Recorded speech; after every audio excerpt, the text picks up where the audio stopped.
கிறிஸ்துவுக்குள் பிரியமானவர்களே, இயேசுவின் நாமத்தினாலே உங்களை அன்பாய் வாழ்த்தி வரவேற்கிறேன். உங்களோடு பேசும்படியாக என் இருதயத்திலே ஆண்டவர் ஒரு காரியத்தை ஏவினார். ஆகவே இந்த வார்த்தை உங்களுக்கு ஆசீர்வாதமாக இருக்கும் என்று நம்புகிறேன். நீங்கள் ஏதாவது ஒரு காரியத்திலே பிஸியாக இருந்தால் தயவு செய்து சற்று அவதானத்தை இந்த வார்த்தைக்கு நேராக செலுத்தும்படியாக அன்பாய் கேட்டுக்கொள்கிறேன்.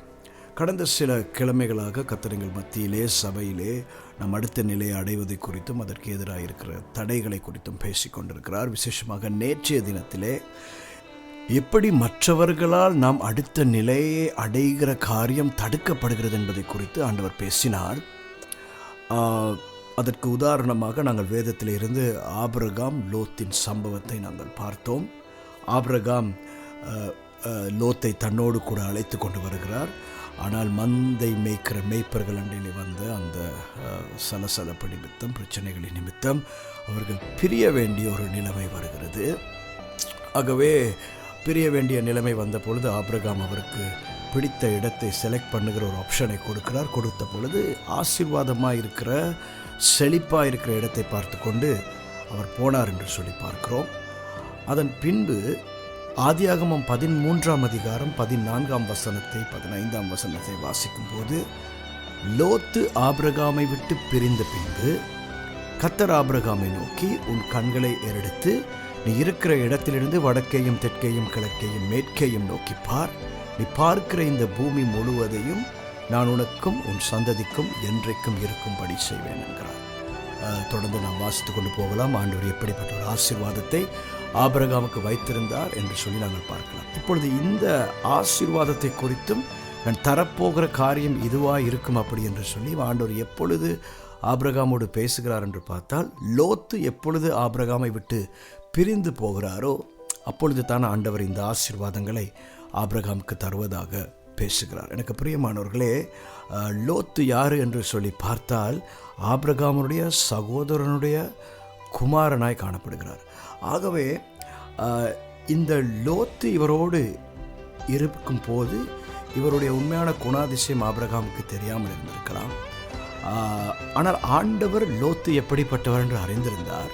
ஸோ லோத்து எப்படிப்பட்டவர் என்பதை ஒரு சிறிய பிரச்சனை வந்ததின் மூலம் ஆண்டவர் ஆபிரகாமுக்கு காண்பித்தார். ஏனென்றால் அந்த பிரச்சனையின் மத்தியிலே ஆபிரகாம் சொல்கிறார், நாங்கள் பிரிந்து போவோம், நீங்கள் உங்களுக்கு பிடித்தமான இடத்துக்கு நீங்கள் கடந்து செல்லுங்கள் என்று சொல்லப்பொழுது அவர் எது அழகாக ஆசீர்வாதமாக இருக்கிறதோ அதை தெரிந்து கொண்டார். அவர் யோசிக்கவே இல்லை, நான் இதை எடுத்துக்கொண்டு போய்விட்டால் எனக்கு இவ்வளவு ஆசீர்வாதமாக என்னை நடத்தி வந்த ஆபிரகாமின் நிலைமை எப்படி இருக்கும் என்று சொல்லி அவர் யோசிக்கவே, ஒரு செல்ஃபிஷாக தன்னுடையதை மாத்திரம் யோசித்து அவர் போய்விட்டார். இங்கே இவ்வளவு காலம் அவரோடு கூட வந்த லோத்து யார் என்பதை தேவன் ஆபிரகாமுக்கு காண்பிக்கிறார். ஸோ இவர் இப்படிப்பட்ட ஒருவரோடு வந்து கொண்டிருக்கிறபடியால் ஆண்டவர் சில ஆசீர்வாதங்களை ஆபிரகாமின் வாழ்க்கைக்கு ரிலீஸ் பண்ணாமல் எப்பொழுது லோத்து இவரை விட்டு அகன்று போகிறாரோ அப்பொழுது ஆண்டவர் இவருக்கு காண்பிக்கிறார் எப்படிப்பட்ட ஆசீர்வாதத்தை ஆண்டவர் அவருக்கு வைத்திருக்கிறார் என்று சொல்லி. நம்முடைய வாழ்க்கையிலேயும் சில காரியங்களை ஆண்டவர் அன்பிளாக் பண்ண வேண்டும் என்றால், சில ஆசீர்வாதங்களுக்குள்ளே நம்மை நடத்த வேண்டும் என்று சொல்லி சொன்னால், சில நன்மைகளை நாம் பெற்றுக்கொள்ள வேண்டும் என்று சொன்னால், ஆண்டவர் சில காரியங்கள் எங்களை விட்டு அகன்று போக வேண்டும், நாங்கள் சில காரியங்களை விட்டு வெளியே வர வேண்டும் என்று ஆண்டவர் விரும்புகிறார். சில காரியங்கள் என்று சொல்லும் பொழுது சில நேரம் உங்களுடைய மேரேஜ் தடையாகவே உங்களுக்கு இருக்கலாம். உங்களுடைய ஒரு திருமண வாழ்க்கைக்குள்ளே நீங்கள் போக முடியாதபடி ஏதோ ஒரு தடை இருக்கலாம். அதற்கு நீங்கள் அறியாவிட்டாலும் உங்களை சுற்றி இருக்கிற சிலரால், ஒரு நபராக இருக்கலாம், பலராக இருக்கலாம், இவர்கள் ஒரு தடையாக இருப்பார்கள். நான் இதை சொல்லும் பொழுது கேட்டுக்கொண்டிருக்கிற நீங்கள் கூட யோசிக்கலாம், இவங்களாக இருக்க முடியாது, அவங்களாக இருக்க முடியாது, ஏன்னா நீங்கள் அவ்வளவு நம்புவீங்க, இவங்க அப்படி செய்ய மாட்டாங்க, அவங்க அப்படி செய்ய மாட்டாங்க. ஆமாம், ஆபிரகாம் நினைக்கவே இல்லை லோத்து இப்படிப்பட்டவர் என்று சொல்லி. தன்னுடைய சகோதரனுடைய குமாரனாக இருக்கிற இவருக்குள்ளே இப்படியான ஒரு உள்ளம் இருக்குது அப்படின்றது ஆபிரகாமுக்கும் தான் புரியலை.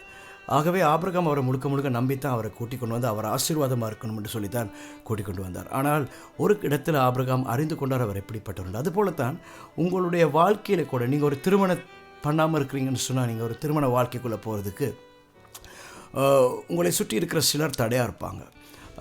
நீங்கள் ஒரு நல்ல ஆசீர்வாதத்தை பெற்றணுன்னு அவங்க ஒரு நாளும் விரும்ப மாட்டாங்க, ஆனால் அப்படி காட்டிக்கொள்ள மாட்டாங்க. சில நீங்கள் தொழில் செய்கிற இடத்துல கூட சிலரை நம்பி நீங்கள் எல்லாம் ஷேர் பண்ணிகிட்ருப்பீங்க. நீங்கள் நம்புவீங்க அவங்க உங்களுக்கு லாயலாக இருக்கிறாங்க, உண்மையாக இருக்கிறாங்கன்னு சொல்லி. இல்லை, அவங்களே உங்களுக்கு பின்னால் பேக்ரவுண்டில் நிறைய வேலை செஞ்சிட்ருப்பாங்க. அதனால் உங்களுக்கு வர வேண்டிய சில நன்மைகள், ஆசீர்வாதங்களை நீங்கள் பெறாமல் இருப்பீங்க. சம்டைம்ஸ் பிஸ்னஸில் கூட நீங்கள் ரொம்ப நம்பி உங்களோட பிஸ்னஸ் எத்திக்ஸ் அப்படி இல்லாட்டி பிஸ்னஸில் இருக்கிற சீக்ரெட்ஸ் சிலருக்கு நீங்கள் சொல்லியிருப்பீங்க. இதனால் உங்களுக்கு வர வேண்டிய சில ஆசீர்வாதங்களை சிலர் தடுத்து அவங்க சில நன்மைகளை பெற்றுக்கொண்டிருப்பாங்க. ஸ்டடீஸில் அப்படி தான். ஸோ இது மாதிரி சில பேர் நம்ம லைஃப்பில் இருந்துட்டு நம்ம அடுத்த நிலையை அடைய விடாத படிக்க நம்மளை தடுத்து கொண்டிருப்பாங்க. நம்ம ஐடென்டிஃபை பண்ணணும், யார் அந்த நபர்கள், எது அந்த காரியம் என்று சொல்லி அதை நாங்கள் டிஸ்கனெக்ட் பண்ணியே ஆகணும். அப்பொழுது தான் கர்த்தரால் முடியும் அவர் எங்கள் வாழ்க்கையில் வைத்திருக்கிற மேலான இடங்களுக்கு எங்களை எடுத்து செல்லவும், அவருடைய சில திட்டங்களை அவர் எங்களுக்கு வெளிப்படுத்த வேண்டும், காண்பிக்க வேண்டும் என்று சொல்லி சொன்னால் சில காரியங்களை நாங்கள் டிஸ்கனெக்ட் பண்ணி தான் ஆகணும். சில நேரத்தில் அது ஒரு நபராக இருக்காது, சில நேரத்தில் அது எங்களுடைய ஏதோ ஒரு பலவீனமாக இருக்கலாம். சிலர் ஃபோனில் ரொம்ப அடிக்டடாக இருக்கிறாங்க.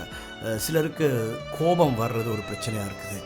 சிலருக்கு மதுவில், அப்படி இல்லாட்டி ஆல்கஹால், அப்படி இல்லாட்டி பொய் சொல்கிறது, காசிப் பண்ணுறது, அப்படி இல்லாட்டி வேறு நிறைய பாவங்கள். இப்படி ஏதோ ஒரு காரியம் கர்த்தருடைய ஊழியத்தில் முன்னால் போக விடாத படிக்கு, அல்லது வாழ்க்கையில் முன்னேற விடாத படிக்கு, அல்லது தங்கள் குடும்ப வாழ்க்கையில் நன்மைகளை அனுபவிக்க முடியாத படிக்கு பல காரியங்கள் பலருடைய வாழ்க்கையில் ஒரு தடையாக இருக்குது. திரும்பவும் சொல்கிறேன், இது தான் அந்த காரியம்னு சொல்லி உங்களால் நம்பவே முடியாமல் இருக்கும்.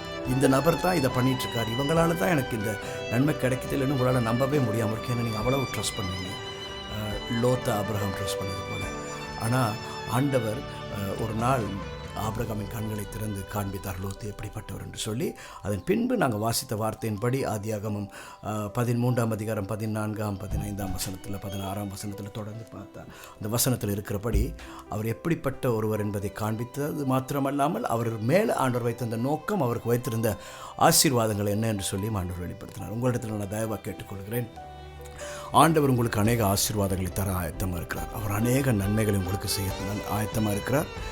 உங்களுடைய லைஃப்பில் உங்களை அடுத்த நிலைக்கு ஆண்டவர் கொண்டு போக மிகவும் வாஞ்சியோடு காத்து கொண்டிருக்கிறார். அதை நான் உணர முடிகிறதா இருக்குது. ஆகவே நான் உங்களிடத்தில் தயவாக கேட்டுக்கொள்கிறேன், கர்த்தருடைய பாதத்தில் போய் அமருங்க. டிஸ்கனெக்ட் பண்ண வேண்டிய எது என்று சொல்லி ஆண்டவர் உங்களுக்கு காண்பிப்பார். சிலதை நீங்கள் டிஸ்கனெக்ட் பண்ணணும், சிலதை நீங்கள் ஆண்டவர்கிட்ட சொல்லுங்கள், அவரே டிஸ்கனெக்ட் பண்ணுவார். அதே நேரத்தில் நீங்கள் சில காரியங்களை விட்டு விலக வேண்டும் என்று வாஞ்சிக்கிறீங்கன்னா ஜெபிங்க, ஆண்டவர் உங்களுக்கு உதவி செய்வார்.